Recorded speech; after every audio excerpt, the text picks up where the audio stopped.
महाराष्ट्र चुनाव में योगी के बयान की चर्चा हो रही है। बड़ी खबर जो है वो आपको बता देते हैं। बटेंगे तो कटेंगे वाले बयान के पोस्टर्स जो हैं वो वहां पर लगाए गए हैं। सीएम योगी की तस्वीर के साथ में ये पोस्टर लगे हैं और मुंबई के कई इलाकों में ये पोस्टर्स जो है वो वहां पर नजर आए। अंधेरी ईस्ट वेस्टर्न एक्सप्रेसवे हाईवे और बांद्रा इलाके में होर्डिंग्स लगाए गए हैं जिनमें ये बयान उनका लिखा हुआ नजर आता है। ये देखिए, ये वो होर्डिंग्स हैं, पोस्टर्स हैं जो महाराष्ट्र के कई हिस्सों में लगे हुए हैं। विधानसभा चुनाव है, तैयारियां जोरों पर हैं। इसी बीच में ये पोस्टर्स जो हैं वो यहां पर नजर आए हैं।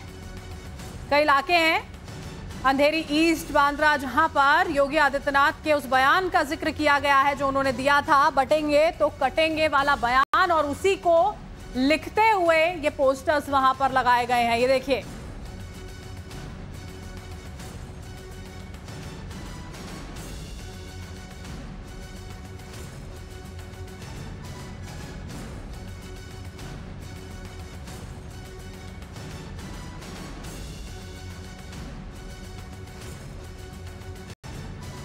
और देखिए महाराष्ट्र में चुनाव है, ऐसे में वहां के बीजेपी नेताओं में योगी की डिमांड बहुत ज्यादा है। सुनाते हैं आपको।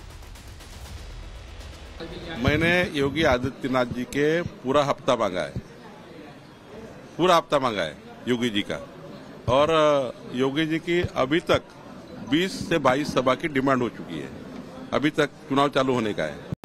तो निश्चित रूप से नहीं, योगी जी के बारे में एक देश में उनके बारे में मान है, सम्मान है। योगी जी जब बोलते हैं तो उनके बोलने में राष्ट्रभक्ति होती है। मोदी जी बोलते हैं, राष्ट्रभक्ति वो बोलते हैं, हमारा देश आगे लेके जाने के लिए बोलते हैं, राष्ट्र प्रथम के लिए बोलते हैं। तो ऐसे नेताओं का भाषण सुनने के लिए पब्लिक भी आ जाती है। निश्चित रूप से योगी जी भी एक बहुत ही लोकप्रिय नेता है और उनके आने से निश्चित रूप से हमें फायदा होगा। इनका मास बेस बहुत ही अच्छा है और कुल मिलाकर उनकी पॉपुलैरिटी देखने के बाद ऐसे नेताओं का प्रचार किसी के भी मतदार संघ में होना, ये उसके लिए सौभाग्य की बात है। बहुत से उम्मीदवार ये भी चाहते हैं कि योगी आदित्यनाथ जो उनके चुनाव क्षेत्र में आके प्रचार करें, ऐसी इसकी वजह क्या? नहीं, बहुत सारे लोगों की मांग है। वो हमारे सीएम है हमारे बड़े स्टेट के, और मुंबई में उत्तर प्रदेश से आए हुए बहुत सारे लोग यहाँ स्थायी हैं, तो नेचुरली उनकी मांग है। और देखिए, हम आपको बताते हैं आखिर ऐसा क्यों कहा जाता है कि योगी का मतलब जीत की गारंटी है। दरअसल उत्तर प्रदेश से लेकर महाराष्ट्र तक अगर हम बात करते हैं तो योगी आदित्यनाथ की डिमांड जो है वो बहुत ज्यादा हाई है। आपको बता दें, महाराष्ट्र बीजेपी उम्मीदवार अपने क्षेत्र में मुख्यमंत्री योगी आदित्यनाथ की रैली करवाना चाहते हैं। वो चाहते हैं कि योगी आदित्यनाथ वहां पर पहुंचे और उनके पक्ष में रैली करें वहां पर। और स्टार कैंपेनर के तौर पर भी बीजेपी उम्मीदवारों की पहली पसंद जो है वो योगी आदित्यनाथ बनकर उभरे हैं। आपको बता दें, कई उम्मीदवारों ने तो बीजेपी नेतृत्व से उनके क्षेत्र में योगी की रैली की मांग यहां पर रखी है, गुजारिश यहां पर की गई है। कई उम्मीदवार ऐसे जिन्होंने सीएम योगी के ऑफिस से डायरेक्ट संपर्क साधा है ताकि वो जब चुनाव प्रचार हो तो उनके क्षेत्र में पहुंचकर यहां पर प्रचार कर सके। और एक तरफ देखिए योगी के पोस्टर्स लग रहे हैं तो दूसरी तरफ विपक्षी पार्टी इस पर हमलावर है। योगी के पोस्टर्स पर सपा विधायक अबू आजमी का बयान सामने आया। उनका यह कहना है कि लोग धर्म के नाम पर लोगों को बांट रहे हैं, ऐसे लोगों को राजनीति करने का कोई अधिकार नहीं है। अबू आजमी ने कहा कि लोगों को इकट्ठा होकर ऐसी बातें करने वालों का विरोध करना चाहिए। विनय सहस्त्रबुद्धे बड़े जो है बीजेपी के नेता हैं, उनकी तरफ से एक ट्वीट किया गया है जिसमें योगी दिखे जा रहे हैं उस पर, और उसमें लिखा है बटोगे तो कटोगे, एक रहोगे तो नेक रहोगे। इस जो है नारे की चर्चा हरियाणा के चुनाव में भी बहुत ज्यादा हुई थी और बीजेपी कहीं ना कहीं इस चीज को वापस से महाराष्ट्र में भुनानी चाहती है। क्या कहेंगे? ये सांप्रदायिकता है, सांप्रदायिकता है। हम कहते हैं हिंदू, मुस्लिम, सिख, ईसाई, पारसी, दलित सब एक साथ रहो, सब एक साथ रहो, बंटो मत, एक साथ रहो। और ये कहते हैं कि हिंदू इकट्ठा हो जाओ, हिंदू, क्या मतलब इसका है? ये देश सेकुलर देश है, सबको मिलजुल कर रहना चाहिए। ये इस तरह की बातें करने वालों के खिलाफ लोगों को खड़ा होना चाहिए कि जो लोग धर्म के नाम पर लोगों को बांटने की बात करते हैं उन्हें राजनीति करने का अधिकार नहीं होना चाहिए।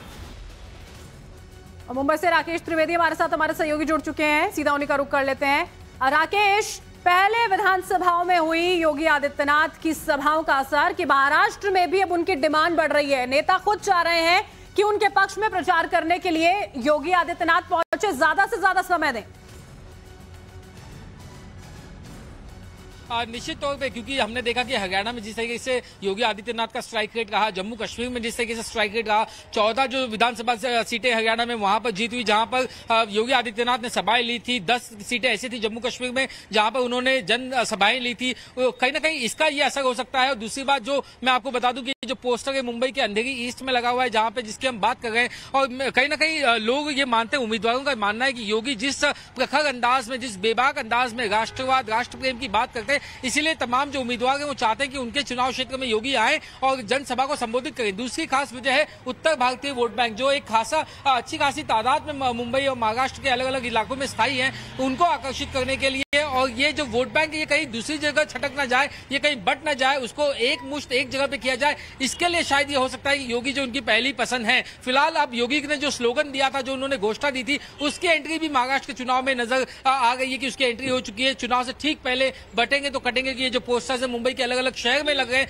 देखना ही होगा कि आखिर इस बार जो है महाराष्ट्र के चुनाव में क्या योगी का जादू चलेगा, क्या इसका जो इनसे जो पोस्टर्स हैं, ये जो घोषणा है, क्या जनता जनार्दन जो है वो इससे ताल्लुक रखेगी और बीजेपी के पक्ष में वोट करेगी या नहीं। इसका जो नतीजा ये 23 नवंबर को सामने आ जाएगा। 20 नवंबर को जो है तमाम जो वोटर्स हैं वो ईवीएम में इनकी सबकी किस्मत कैद करेंगे। निश्चित तौर पर उसके पहले बीजेपी ने अपनी तैयारियां मजबूत कर ली हैं और उसका ये असर यहाँ पर दिखाई देगा। बिल्कुल, और ये पोस्टर्स लगे हैं। उसके बाद राकेश, हमने ये भी देखा कि अबू आजमी बड़े नाराज नजर आ रहे थे और इसी तरह की प्रतिक्रियाएं आने की उम्मीद भी है।